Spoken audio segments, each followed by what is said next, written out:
थोड़ा इन्वेस्टमेंट किया जाए एजुकेशन पे, ताकि फ्यूचर के लिए जो जो जनरेशन है हमारी वो अच्छे से पढ़ाई कर सके। बजट के लिए हम यही सोचेंगे कि मिडिल क्लास पे थोड़ा ज़्यादा फोकस करा जाए और पेट्रोल के दाम बहुत ऊपर जा रहे हैं वो थोड़े कम कर दिए जाए। तो कोविड के पहले और अभी के बीच में काफ़ी ज़्यादा मतलब जो प्राइसिंग है सबकी बढ़ी है, लेकिन उस हिसाब से अर्निंग नहीं बढ़ा है। सरकार जितना हमसे टैक्स ले रही है उतना हमें रिटर्न भी करे। कोई भी टैक्स पेयर अगर प्राइवेट जॉब में है वो 20 साल से टैक्स भर रहा है तो गवर्नमेंट उसके लिए क्या रिलीफ कर रही है। महंगाई से मिडिल क्लास फैमिली जो है त्रस्त है।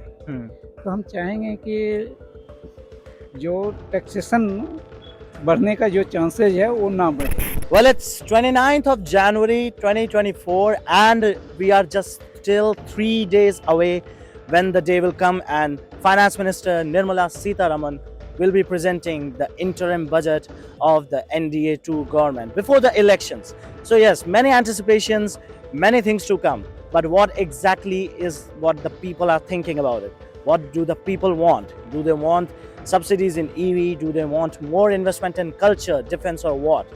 In this episode, we are just going to find out only that. Sir, आपकी क्या specific expectations हैं इस budget से कि आप लोग क्या चाहते हैं? सैलरीड पर्सन हूँ तो मेन फोकस तो मेरा टैक्स सेविंग के लिए ही है, प्लस थोड़ा एजुकेशन सेक्टर पर थोड़ा ज़्यादा ध्यान दिया जाए, क्योंकि अभी जो हमारा टोटल बजट है उसमें कुछ परसेंटेज जो एजुकेशन पे डाला जा रहा है, जो इन्वेस्ट किया जा रहा है वो कम है। थोड़ा इन्वेस्टमेंट किया जाए एजुकेशन पे, ताकि फ्यूचर के लिए जो जो जनरेशन है हमारी वो अच्छे से पढ़ाई कर सके। बजट के लिए हम यही सोचेंगे कि मिडिल क्लास पे थोड़ा ज़्यादा फोकस करा जाए और पेट्रोल के दाम बहुत ऊपर जा रहे हैं वो थोड़े कम कर दिए जाए। इन्फ्लेशन बहुत ज़्यादा बढ़ रहा है, तो एटलीस्ट कुछ भी ऐसा करे गवर्नमेंट की काउंटर करे कि जो इन्फ्लेशन है वो कम हो, क्योंकि आप अगर देखोगे तो कोविड के पहले और अभी के बीच में काफ़ी ज़्यादा मतलब जो प्राइसिंग है सबकी बढ़ी है, लेकिन उस हिसाब से अर्निंग नहीं बढ़ा है। यार बजट से तो ये एक्सपेक्टेशंस है कि सरकार जितना हमसे टैक्स ले रही है उतना हमें रिटर्न भी करे, एज इन इंफ्रास्ट्रक्चर में उतना रिटर्न करे। बहुत सारी चीज़ें ऐसी हैं जो हमें लगता है एज ए सिटीजन कि वापस हमें रिटर्न नहीं मिल रहा।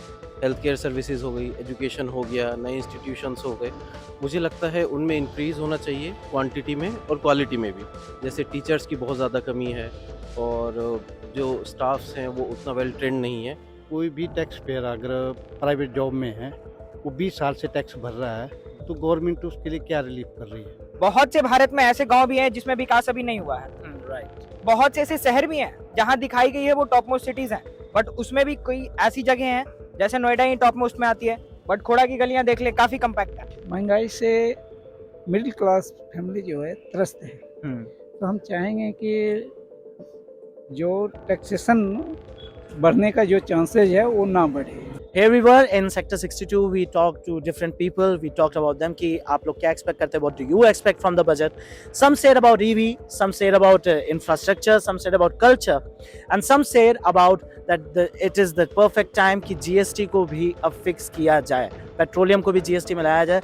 So what exactly is Nirmala Sitharaman planning? No one knows as of now, but in just 3 days time, we'll all get to know that what exactly is coming out of the Nirmala Sitharaman's bag this time. So this was me, Ansh Pandey, One India News.